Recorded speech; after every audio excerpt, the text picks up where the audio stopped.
This is Aaron Levine, LG Insurance Agency, with another episode of the And Insurance Podcast, nonprofit edition with my good friends Brett and Alexa from Backpacks for Life, established 2014.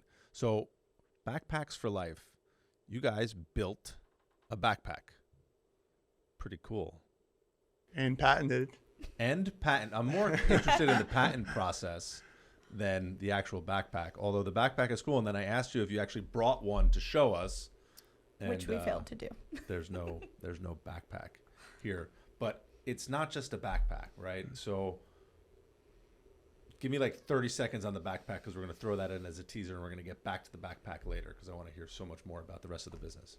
Yeah, we wanted to make sure people are intrigued, and they're forced to see the backpack by going to our website.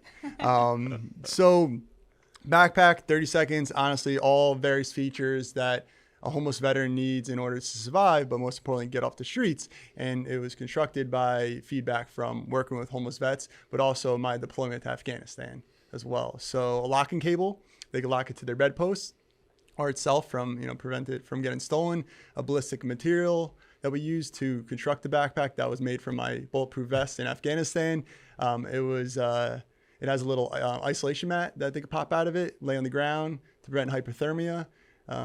Reflective material built inside the backpack, a detachable toiletry kit, and I'll stop there. But a lot of the best camping backpack you can buy, but you can't buy it because it's specifically designed for military veterans who are homeless and to help them get off the streets. Until last year, you can now buy it. Yes. Because we wanted to diversify how we can fundraise and bring in funds. So during the pandemic, we're like, people love this backpack. Well, why don't we just sell it and do a 1-for-1 model? So you can now buy a backpack, and it's also carry-on approved as well. Yeah. See, The this max is something size. that I didn't know, because if you told me about this a year ago, I would have at least bought one, or probably more than one. So now I know when I get out of here today, I'm going to have to go on the website and buy this backpack. And when you buy one goes to a homeless veteran through our program. So I'll it's probably a win-win. just donate them all anyway, or I'll give one to Josh back in the office. But I think it's awesome. And I remember when you approached me with this idea when we met. I mean, it's got to be 5 years now, more than 5 years. I was just thinking about this. I mean, we're coming up on being a nonprofit for it'll be 10 years next November. Okay. So we're in our 9th year. I think it was probably like 2015 or 2016 when we came to you, and we're like, what's insurance? Do we need that? And here we are. I should have checked on Abby. Go check when the first insurance policy we wrote. Oh yeah, we didn't have insurance for years when we first started. I gotta know. Ping Josh and see if he's got the answer for us. Yeah, that was insurance for quite a bit, and then we were like, oh wow, this is a legitimate organization. Yeah, we should really get insurance right now. You've grown the nonprofit so much over the years, and that's one thing I love about what I do is getting to work with people like you, starting from zero and building up. And you said to me when we were waiting and getting everything set up there, you're like, I'm pretty much an insurance expert right now. But that's thanks to you guys. I mean, we were clueless. This was so much like a passion project for us, right? Like Brett deploys, struggles with his transition. I'm there as his spouse being like, how do I help you? I don't understand the military, but what can I do? And we just sort of ran with helping other veterans because Brett got the help he needed. And then next thing you know, we have an LLC or a corporation, and we're filing all these business things and, becoming a legitimate organization, not just a project. And it kind of just happened accidentally. But that kind of forced us to be like, okay, we need to treat this like a business and put the right things in place. Yeah, absolutely. So, all right, Brett, go into your backstory a little bit. Let's get into the pre-BFL story a little bit. I want to hear a little bit about your military days, and then let's get back into the backpack stuff. Yeah, so it's a funny story I'll go a little farther back in time when Alexa and we met at University of Rhode Island. I was in, I think it was like women's studies or something like that. It was fun. Got in the class because I thought it was, going to be cool to meet women, but it was just people who didn't really, Cooking. Homework. Yeah. Got it. So, but anyways, I was in the class. I got a text from my gunny. You want to deploy to Afghanistan? I was like, yeah, sure. That'd be awesome. I sent him like winky face. Cool. And then he's like, okay, well, we're going to leave in a couple weeks. So I had to actually leave school, which was funny because I guess it's the best case scenario to tell your parents you're dropping out of school. You're not dropping because you're failing. You're just, I'm going to Afghanistan. So I left school, we did a workup.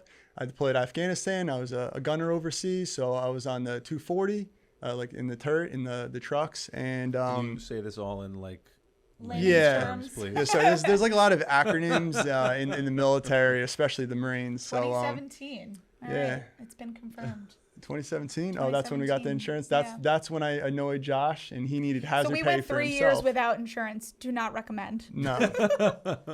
Yeah, I was telling Alexa, I was like, Josh, we should get hazard pay. She's like, for us? I'm like, no, for him, for the amount of times that I annoy him calling him about insurance. So anyways, back up to, deployed to Afghanistan. I was on the turret. So the turret's you're on top of a truck, Okay. and you have the gun. The gun's a 240. It's just a type of machine gun. Okay. So there's a 240, and then there's the 50 cal that's bigger. You got a Mark 19 that shoots grenades out of it. It's a grenade launcher, automatic grenade launcher. So these are all different weapon systems that we use in the Marines. So I was on the 240. It shoots a 7.62 round. So I'm not explaining that, but it's the size of Everyone's a gonna have round. some homework. Yeah. So We'll look I that up. was over there, and what attracts trucks, IEDs. So it was definitely a hard deployment. Right. I got banged up pretty bad, and again, I just turned 21. I turned 21 when I was in California on our workup training before we went to Afghanistan. So I was very young, and I came back home, and it was in the beginning still. So I was just so energized, like the day before Christmas when you got home, you're gonna see your family, see Alexa. Alexa and I started dating, but when I deployed, she also deployed to Spain. Well, I studied abroad. It was Yeah. a different deployment. So- I was doing the complete opposite of what Brett was doing. yeah, and so we got back, and she got back, I got back, and we finally had our first date together after a year of being together. And that's when it just hit me so hard. I got just so much anxiety of, yes, it was a horrible deployment. We did have Marines that died over there.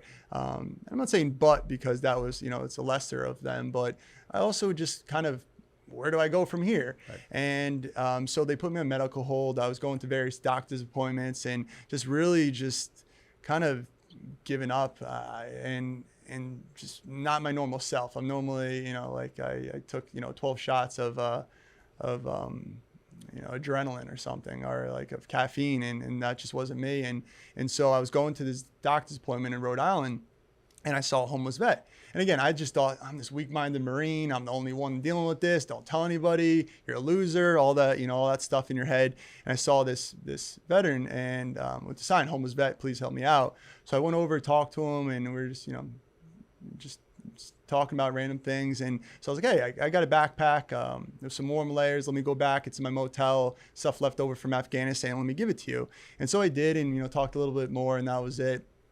A couple days later, I saw him again, and he was with a little boy. And I pulled over to the side of the road, and the little boy had the backpack. And before I could get a word out, the little boy's like, oh, I love the backpack. This is awesome. And the dad said, thank you so much for the warm layers.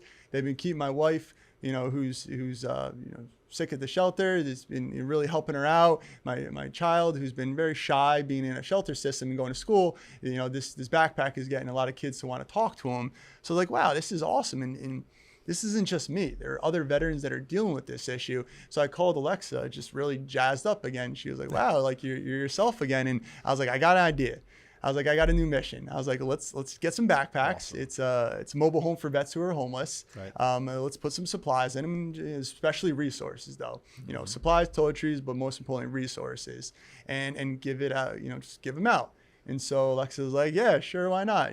Thought this might be a one-time project. But It was the first of many calls that started with, I have an idea. yes. So your random act of kindness, I'm just going to call it a random act of kindness, it rewired your brain, right? And gave you a new purpose in life. And there's a lot of like key little nuggets going back to the Marines. Everything has a purpose. So going back to that feeling jazzed again, Right. to want to do something. There's a lot of things in what we do because of that scenario. Sure. And things that it did. So, a lot of veterans, veterans are people in general.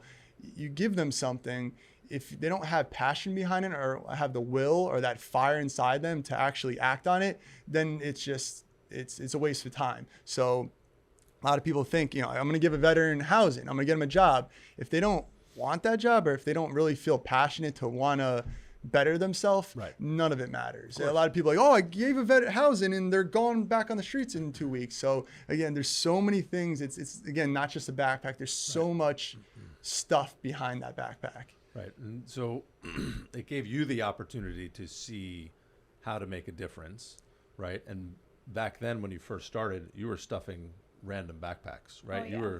You were getting backpacks donated and you were setting them up. They were Gently used. Right? We accepted anything anyone would give us. I mean, today what you see on our website are nice quality military grade backpacks, but you know, we launched this nonprofit off of GoFundMe. I think we raised a little over $3,000. So we went on the cheapest, you know, website and bought these neon yellow, like basically a thicker version of toilet paper backpacks, Right. threw our patch on them, got the community together, filled them with toiletries and supplies, and went out and handed out almost 400 backpacks in Rhode Island where Brett was stationed, you know, and that was our first event. And the backpacks were ripping, they were breaking, but the veterans were so stoked to get these backpacks. Like they just lit up because That's we so filled cool. them with like quality Right. items, and they were perceived as, wow, like someone cared enough to be thoughtful about the items they put in the backpacks. Right. And that's why today we're so strict about what we do accept and what we don't. We've had our fair share of people try to donate a whole host of odd things, but it's like, let's treat these veterans with the value and the respect that they deserve. And it does so much more. It's just much more than a backpack. But we've Right. come a long way since that first backpack. We've had some weird, borderline illegal things donated to us. I'm not going to talk about the illegal things, but one, we had somebody send us, it was like $18 to ship it. Okay. I opened it up. It takes a lot for me to really gag. This sweatshirt looked like they ran 12 marathons in it, put it in a Ziploc bag, and left it for 4 years, and then sent it to us. Like I was like, this is disgusting. So we've had some interesting things try to be donated to us.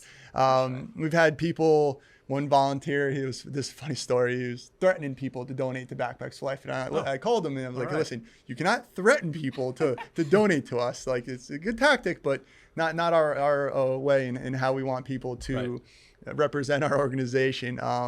But going back to what Alexa said, they just cared that somebody was there to at least try to help them and just listen to them. That's the biggest thing, is just listening to them and seeing what they have to say without forcing them right into housing or to a job or to anything else. It's giving them the options to better themselves, planting the seed. providing people the ability to make better decisions for themselves is tremendously important. But I love going back to the random act of kindness that sparked this, and that's what happens in every entrepreneur. An idea arises in there, the light bulb goes off, and then the passion ticks up, and it's such a fun journey. So talk to me about the backpacks today. How long did it take you to design the product you have right now, and whose design project was it? I have to say, Brett's like the creative thinker. I'm the one Okay. that makes it happen. So we're a good yin and yang. It's So good balance. you're holding them back, is Yeah. what I hear. In a good way. Yeah, In a good basically, way. Brett's up in the clouds. Like, I have this crazy idea. Let's build a unicorn. And I'm like, here's how we can actually build a unicorn. Okay, perfect. So I would say we spent probably about 2.5 years researching and developing this backpack. A friend of ours that we went to school with was fortunately an engineer, helped us think about what is it that veterans need in a backpack and how can we actually create a mock-up. Fortunately, we were able to get some support to patent the backpack as well. Found a textile company that does a give back program where they work with nonprofits. And we said, hey, can you help us make our first prototype? And they were amazing. Shout out to Suga in Boone, North Carolina. They helped us develop this backpack, and there were many iterations, but again, it goes back to the feedback. It's like any business. Listen to your customers, right? Our customers, homeless veterans. Right. We listen to what they needed. My backpack got stolen. Okay, we'll incorporate a locking mechanism. I'm sleeping on the street at night. All right, we'll give you a sleep mat, and that gives you a barrier so you're not cold. Your typical backpack is usually smaller. It's not a rucksack, carry-on size, full style. Like if you look at it, it looks like sort of like a sea bag with the military. We did, that kind of closure at the top. So just various little things that we really took the feedback from veterans, because people say to us, well, how did you think of all these things? We're like, we just listen to the people we serve. It's really that simple. And we Listen saw all to these your customers. Right. Like we saw all these backpacks on the market. We've spent hours standing in REIs, staring at the backpack walls, buying webbing, buying We've had buckles. to order 100 backpacks, tear them apart. What about this fabric? Yeah. Going down to Georgia to the Textile Expo. Yeah. But 2 to 2.5 years of really like tinkering, and then finally getting to file a patent because we said this doesn't exist. Let's patent this. That was like, the entrepreneurial side of us. Like, how do we protect this item that we just developed? So cool. And fast forward to today, our first backpack, the one we've been talking about, is for chronically homeless veterans. It's called the Bowery Pack.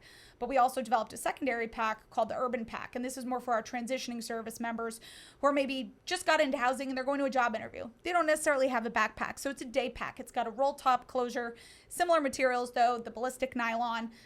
It's a smaller pack. So it's used for commuting or transition. Right. You're not necessarily living out of it. So we kind of serve, because our population we serve homeless and at-risk veterans. So we help them in both places now with the backpack. So cool. We also had a million other ideas. There's one backpack we definitely want to do. It's a lot more just a lot more in depth to create it, but it would be like a Lego style backpack. So everything is interchangeable. Right. So you can actually click. It'll have like basically like a male and a female connector. So you can click like an umbrella to it, and you don't have to hands-free umbrella or all these other various features that we have. So we're gonna keep upgrading these backpacks, but it's a cool backpack and it's very comfortable as well. So how long did it take you to get the patent? Gosh, 2 years. Probably 2 years with all the revisions, and the patent office comes back to you and says, well, this is a little bit close to something that already exists. You need to tinker with this because you have to exemplify or show that you have enough evidence that you're different than something on the market. So, it was kind of a challenge to work through that. Unfortunately, we worked with Bayer Pharmaceutical on a community event, and one of their attorneys came to us and said, we love what you do. If you ever need legal help, reach out. And we were like, hey, so about that ask, could you help us file a patent? And we were fortunate enough to have one of the attorneys do this on their own time and help us. And we only had to pay like minimal patent, filing fees with the patent, which are very expensive. Yeah, but compared to the legal bill we would have been paying, so it really. Oh, that was like a $40,000-$50,000 free pro bono legal fee, but it is, we were really fortunate expensive to be in that position. And now today we have these great backpacks, which are so tangible and people love, and it resonates with companies who want to support us. They want to sponsor backpacks, get them out to vets. And again, like, the veterans just light up when you give it to them. There's nothing better than giving a backpack to a veteran, and they're just like, this is for me? You want me to have this? This is cool. So it's awesome. So how many backpacks have gone out the door? Almost 11,000. We're teetering on 11,000 in 31 states. So, we're headquartered here in New Jersey. We started our first event in Rhode Island just because that's where the organization started. But we've expanded now and distribute to shelter partners, other veteran service organizations that we partner with that work with homeless or transitioning veterans. And we ended up setting up in the last year a Connecticut chapter who's run by an amazing Marine, and she tackles the whole New England area for our distribution. So it's like, again, we did not mean for any of this to happen. It just kind of happened to us. But yeah, we're almost at 11,000 packs distributed. So how can people donate to get packs distributed either through corporate channel or personally to Backpacks for Life? Yeah, so if you want to carry one of our packs, you can go to our BFL shop on our website, and when you buy one goes to a vet. So that's one way. Okay.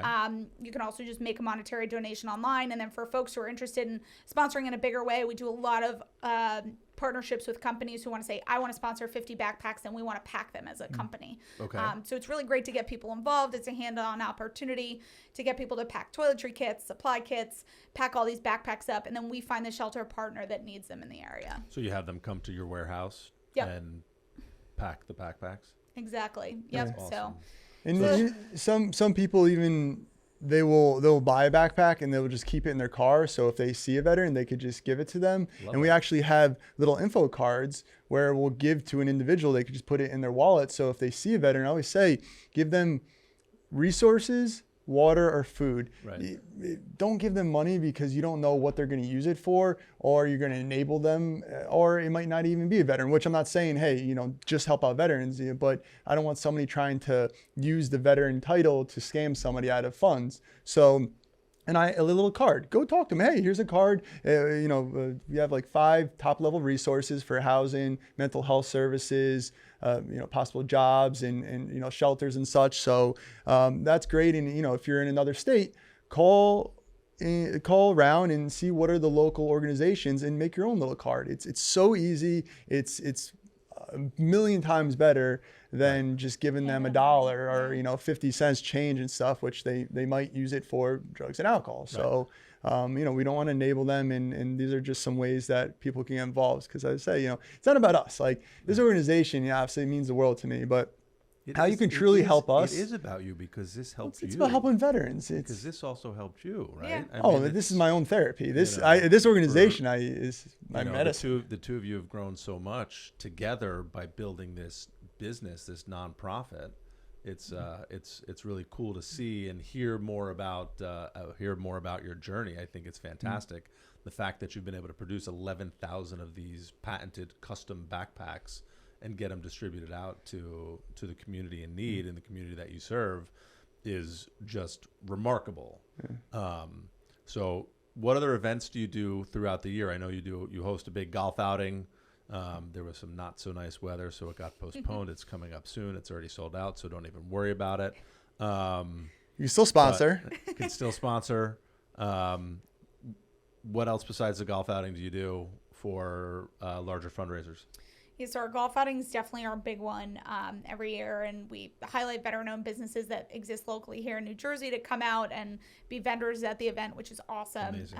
LG Insurance is a sponsor again this year. We have an awesome guest speaker, a Major General. He has an incredible special forces experience in the military. We're really looking forward to hearing from him. We also do a bocce ball fundraiser. We get a bunch of, you know, the Italians out at Verona Park in Verona and New Jersey. Please don't say pickleball. Yeah, no pickleball. We're not there yet. No. And that's our other big fundraiser, but we really rely on community donations. Like we were very much a grassroots organization when we started, and we still are. Those are our big two events. And this year in particular, we're really excited. We were selected as a charity partner for the New York City Marathon. So oh my gosh, we actually have awesome. 5 people, including Brett, running in the marathon for us November 5th. And they will be helping raise funds to support a service animal for a veteran in need. So we're currently running that campaign on our website. 4 of our 5 runners are veterans, which is awesome. So we're really looking forward to it. It's a cool opportunity. Have you been training? So I did 19 miles on Saturday. Okay. Good. And I lost 40 pounds. Nice. So yeah, I'm definitely training. I'm running almost every day. It's that mile 20. It's that mile 20 wall that hits you hard. I've run that marathon many moons ago. Oh yeah. But it's the greatest marathon in the world. Oh, I can't wait to run it. It's just running There's through all the nothing- boroughs There's and nothing like it. You know, I get chills thinking about it. It's really so much fun. especially with the cause though. So one of my best friends passed away in January, and his name was Blake, and I called the organization. I was like, hey, the only thing I asked is let me name the dog Blake. So we got to name him Blake, and last week he actually arrived, which was really cool. A Chocolate Lab. He has like these white marks around his eyes, which is just like the coolest thing in the world. So he's off for training for a year. They'll train him for a year, and then, like Alexa said, they'll pair him up with a veteran.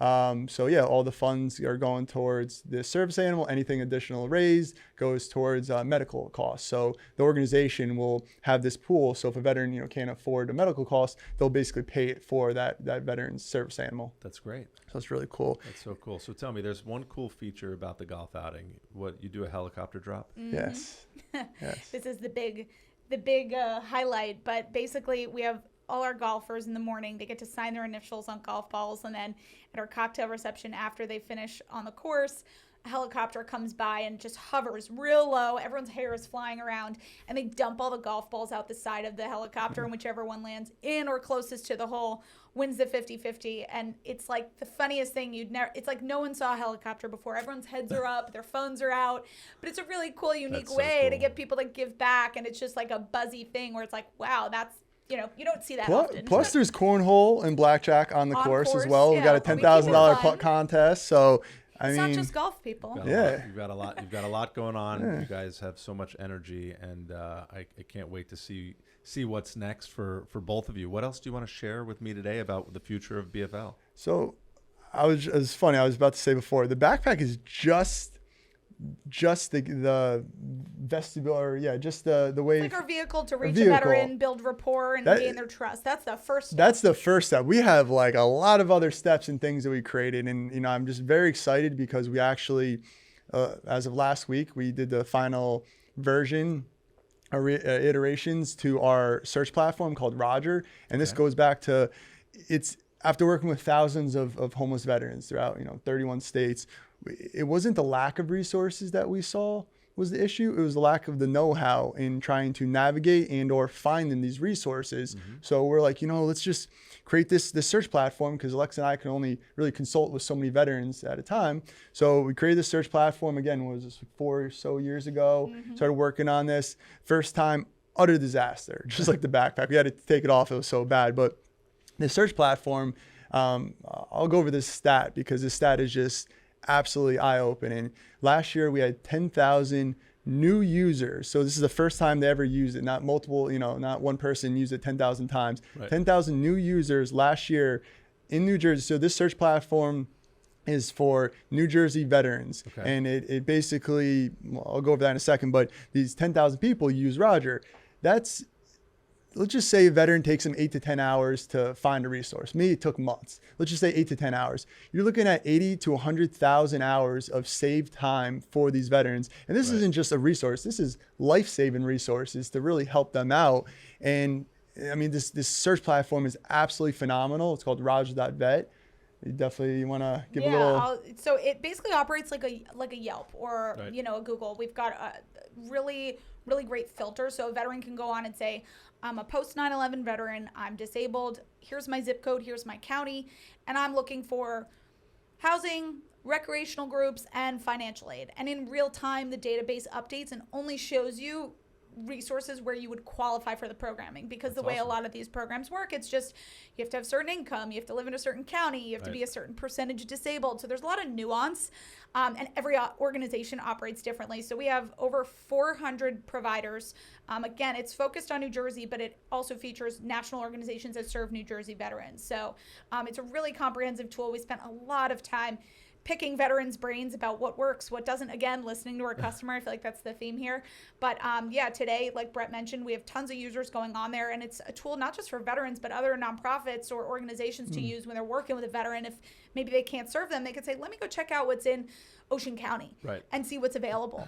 And give that veteran a direct contact and say, we know you're eligible for this, so go contact them, and mitigate that time wasted where they could become homeless or could become at risk. Right. Yeah. That's awesome. Even an income calculator too on it, so they can type their income and it'll tell them if they qualify based off their income. I mean, there's just a million things to make it so. And it's Barney style. I made it so a Marine can understand. Right. So that's so great. So the listening to your customer theme, I'm going to give you a book before you leave because I have it in my backpack. It's called Unreasonable Hospitality by Will Guidara, who is a restaurateur. So it's a restaurant-based book about delivering unreasonable hospitality, right? Customer service talks about customer service being black and white and hospitality being in hypercolor, right? So the experience that you're delivering to your customers, to your guests, to your veterans, to those in need looking for your support, and how you're taking it to so many different levels. I think you're going to really enjoy reading this book. I wound up doing it on Audible. And it was great there too, but it's a really cool book, and I think you're gonna enjoy it. Sold. So I'm gonna send it out. So really it was cool. awesome to connect with both of you today and get caught up on everything for Backpacks for Life. I hope that somebody listening today will make a donation, buy some backpacks, and help some more veterans out. And I can't wait to see what you guys continue to grow and do. And we love working with you at LG Insurance, and I'll be sure to send a note to Josh. But yeah, so we started Josh. We love 2017. We wrote our first policy with you. So you went a couple of years without insurance, which is fine. Those are the startup years, figuring it out, where you have no assets, no liabilities, no risk. You're just kind of running by the seat of your pants. And truly, as you've continued to grow over the years, we've expanded your insurance portfolio. Your program has changed from having that single, nonprofit general liability policy, which you now have, you have your product liability in place, your directors and officers in place. You have a good insurance program, or at least I hope you do. I'll have to check on that with Josh. I think we do. And we just added auto because we got a van. So and if you see a van. Backpacks for Life van cruising around, that's us. That's amazing. So great to connect with you both. I appreciate your time today, and I'll see you soon. Thanks so much. Thank you.